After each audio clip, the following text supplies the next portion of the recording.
दोस्तों आज पेश है पानी का शैतान। ये कवर चित्र है दोस्तों।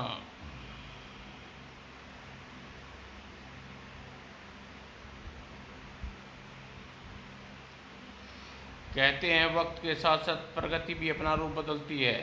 जिसका जीता जाता उदाहरण समुद्र के बीच बसा ये छोटा सा टापू ग्रीनलैंड है।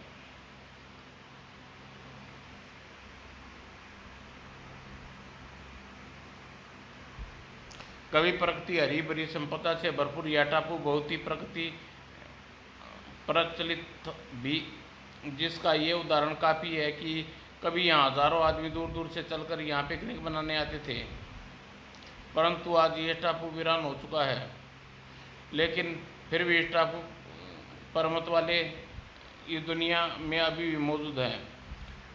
तुम्हें पिकनिक के लिए एक मनहूस टापू ही मिला था।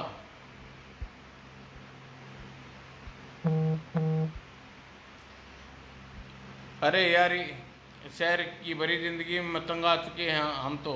सोचा जरा इस वीरान टापू के ऊपर हम तुम वाला संगीत, क्या ऐसे में मज़ा नहीं आएगा। बात तो तुम ठीक करते हो बात तो मैं हमेशा ही ठीक करते हैं, बेशर्ते तुम्हारे भेजे में आ जाए। जल्दी सब उतरो, सामान ज़रा संभाल कर लाना भाई, चिंता मत करो यार। और थोड़ी बात, कब आएगा मेरे बंजारे कब, वाह वाह वाह वाह। मुझे तो गर्मी लगने लगी, थोड़ी देर नहाने का मज़ा लिया जाए। मैं भी चलती हूँ सहेली। और छबाक छबाक, आह कितना मज़ा आ रहा है सहेली। आओ आगे, थोड़ा आगे चलते हैं। कितना शीतल जल है। अचानक अनीता का खुद दिखाई दिया और उधर, हाँ बेटा विशाल, अब तेरी चाल, इस चाल से बचकर दिखाओ। वाह क्या चाल चली है। चाल तो बड़ी जोरदार चली है, पर अब हम अभी बचकर दिखाते हैं तभी। आ ओ आ,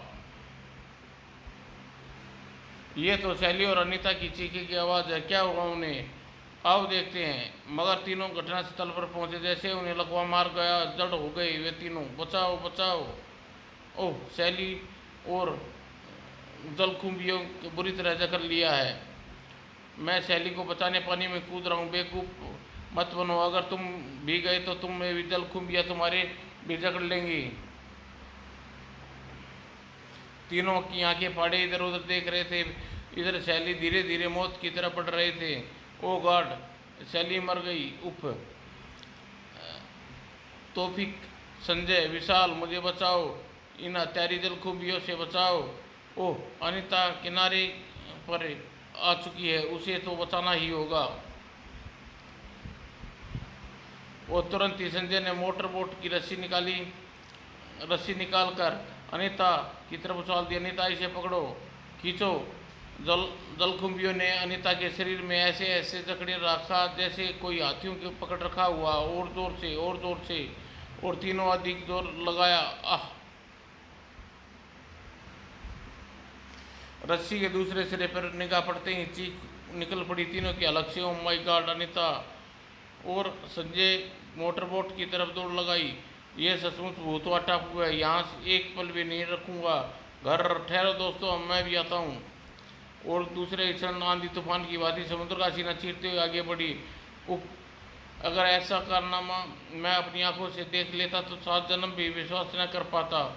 ओह, मौत के मुंह में पहुंचकर भी जिंदा आए हैं। Of of of. और शहर के पुलिस हेडक्वार्टर में, लेकिन हम तुम्हारी बात पर विश्वास कैसे करें। लेकिन सर एकदम सच कह रहा हूँ, ये घटना हमारी आंखों के सामने घटी है, इसके संबंधित गवाह हैं हम। आखिर आप हमारी बात पर विश्वास क्यों नहीं करते जेंटलमैन। यह प्रगति की विपदा है, इस प्रगति विपदा के आगे तुम सब जानते हो कि कुछ नहीं कर सकते, हमारा डिपार्टमेंट भी नहीं। बट सर आगे कुछ मत बताइए, हम फिर भी इस रहस्य का पता लगाने की कोशिश करेंगे। अब तुम जा सकते हो कि सर। और बाहर आने पर तीनों, तुम्हारे साथ जो कुछ घटा है वह वास्तव में विश्वास करने वाली बात नहीं है। भला कौन मान लेगा पानी में उभरने वाली जलकुंभी भी हत्यारी हो सकती हैं। अब हम लोग पागल क्यों समझ रहे हैं, हमारी बात मानने को तैयार नहीं है। ओह, मेरा सिर फटा जा रहा है अब सोच सोच कर। और तीनों घर पहुँचे। हाय, कहाँ छोड़ा है मेरी बच्ची को, हाय हाय। मैं तो उन्हें सैली की इसी साल उसकी शादी धूमधाम से करने वाली थी। बोलो, कहाँ है मेरी बच्चियाँ। ओह, विशाल ने आगे बढ़कर बात संभाली। आंटी प्लीज़ संभालिए अपने आप को, जो कुछ हुआ हमें किसी का कोई दोस्त नहीं है, शायद भगवान को यही मंजूर था। चलो संजय, हमारा खड़ा होना भी ठीक नहीं है। अरे अरे, कहाँ जा रहे हो तुम कमीनों, तुम तीनों मेरी बच्ची के हत्यारे हो। अब नहीं साज आता विशाल, अगर हमें इसी तरह ताने मारे रहे तो मैं पागल हो जाऊंगा, हमें कुछ करना होगा। मैं तुम दोनों की मनोस्थिति समझ रहा हूँ, लेकिन हम इस मामले में क्या कर सकते हैं। मैं बताता हूँ क्या कर सकते हैं। अगले दिन में क्षण विस्फोट सा किया तौफीक ने। तू क्या कह रहा है तौफीक? मैं ठीक कह रहा हूँ दोस्तों, मैं एक बार उस टापू पर जाऊँगा और उन जलकुंभियों का पता लगाऊँगा।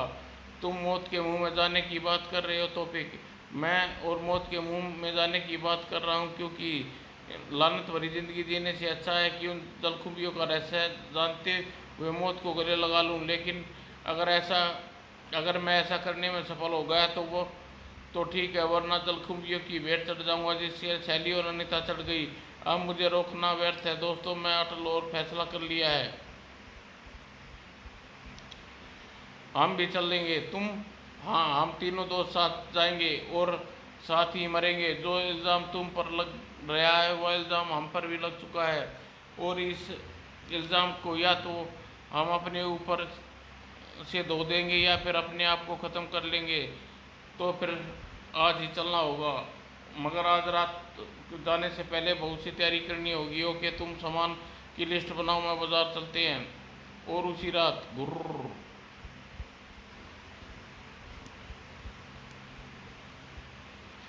बोट क्यों रोक दी तौफीक? टापू यहाँ से 2 फलांग दूर है, हमें तैर कर वहाँ जाना होगा। मगर क्यों? मैं नहीं चाहता किसी को यह पता लगे कि हम टापू पर पहुँच गए हैं। पेड़ पौधों को भी नहीं।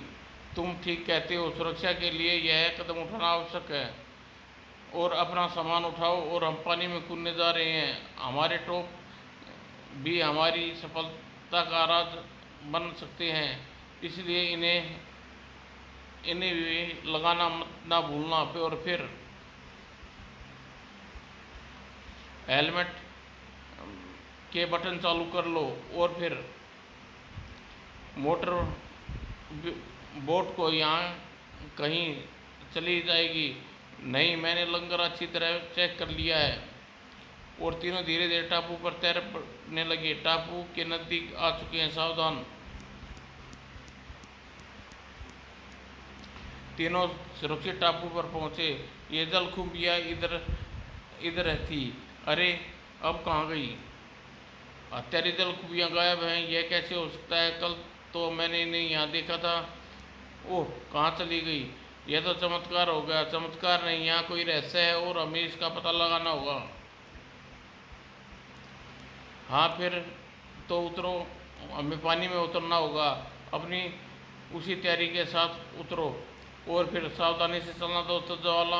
जलकुंभियों से हमारा कभी भी सामना हो सकता है। और अभी तीनों को दूर चले थे कि घर। और विशाल, तुम्हें मोटर बोट की आवाज़ सुनी या मेरा वहम था? तुम सही कह रहे हो, निश्चित ही किसी शक्तिशाली मोटर बोट्स की आवाज़ है। आओ देखते हैं।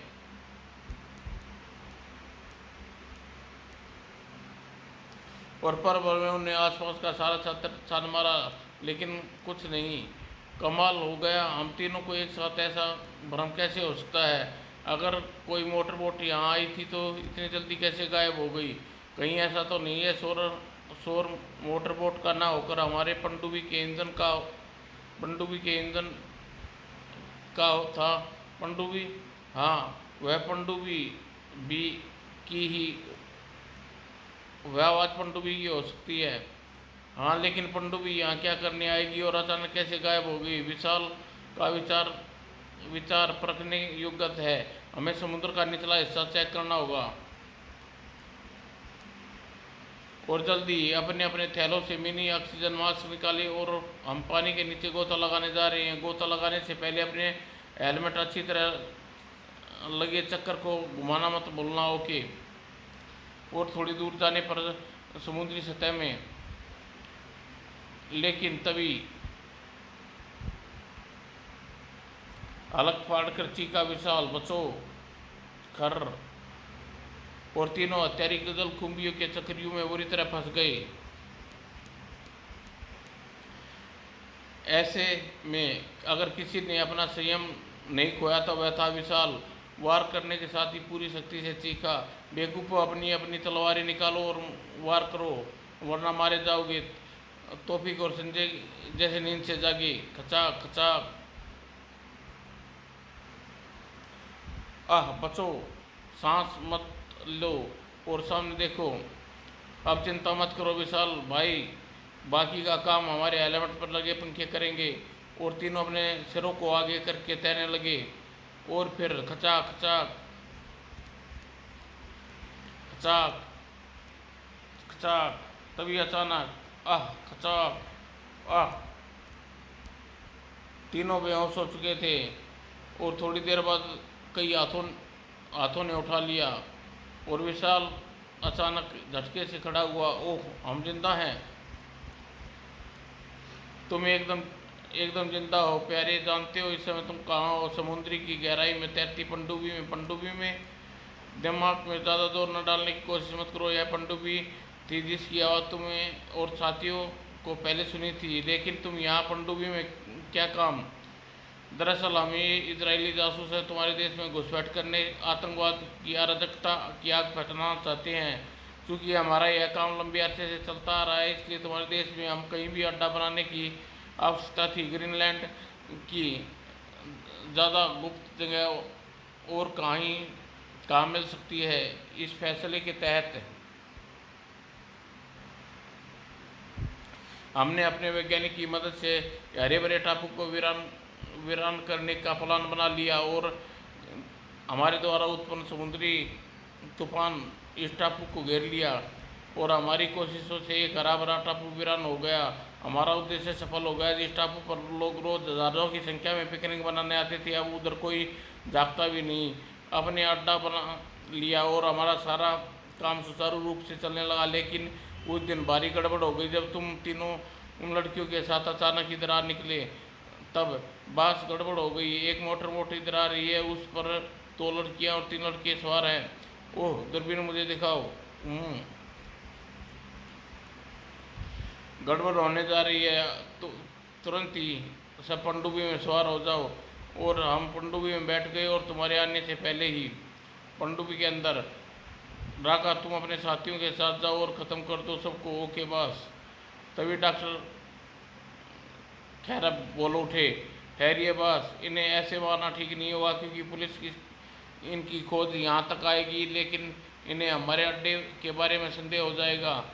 इनका इलाज मेरे पास है। समुद्र के किनारे पर अफ्रीका से जंगलों से लाई नरभक्षी जनकुंभिया को छोड़ देता हूँ, जो आदमी से चिपकने से पहले पल भर में ख़त्म कर डाले। लेकिन इससे क्या फ़ायदा होगा? फ़ायदा, अगर उनमें से कोई भी आदमी बचकर शहर पहुंच गया तो उन्हें यहाँ घटना का वर्णन किया तो लोग उन्हें पागल समझेंगे और कोई भी उनकी बात पर विश्वास नहीं करेगा। और इसके साथ बड़ा फ़ायदा ये होगा कि टापू वीरान के साथ शहर में भूतनाथ टापू के नाम से मशहूर हो जाएगा और फिर कोई भूलकर भी इधर नहीं है कदम नहीं रखेगा। तुम ठीक कहते हो डॉक्टर। और मैं अभी उन नरभक्षी जलकुंभियों को समुद्र पर फेंकवाने का उपलब्ध करवाता हूँ। और खून मिलने पर यह जलकुंभियाँ आदमखोर शेर की भांति पागल हो उठती हैं। अभी देखना इनका कमाल। और फिर आह, देखा कमाल, वाह। और इस तरह तुम्हारे साथ आई लड़कियों की हत्या। तुम सब भागे तो सोचा डर कर वापस नहीं आओगे, लेकिन फिर भी तुम वापस आ गए, बहादुर निकले। लेकिन अब मरने के लिए तैयार हो जाओ। हम सब की जान अब तो खतरे में है, कुछ करना ही होगा अगले ही क्षण। हमें मरना इतना आसान नहीं। कुत्ते खचाक। ओह, उसने बांस का हाथ काट काट काट डाले। पकड़ो। अगर कोई आगे बढ़ा तो तुम्हारे पास की गला भी काट डालेंगे। तब संजय ने को भी हौसला आ चुका था और कैर बनकर दुश्मनों पर टूट पड़ा और विशाल भी व्यस्त था। धड़ाम धड़ाम आह, धड़ाम आह। संजय, इनको छोड़कर तुम पनडुब्बी को कंट्रोल रूम में जाओ। ओके, और जल्दी। कोई अपनी जगह से नहीं लेगा वरना गोली से भून दिया जाएगा। पनडुब्बी को ऊपर ले चलो जल्दी। और अब बंदरगाह की तरफ चलो। और फिर तुम चारों ओर से घेर चुके हो, अपने आप को हमारे हवाले कर दो। ये रहे इजरायली आतंकवादी का बास। इन्होंने इस सारे प्रदेश में अराजकता एवं आतंकवाद फैला रखा था। Arrest him. वेल डन मेरे बच्चों, तुम्हें हम मुझे तुम पर फख्र है। Thank you sir, very much. काश शैली और अनीता भी जीवित होती तो ये आज खुशी के मौके पर हमारे साथ होती। समाप्त दोस्तों।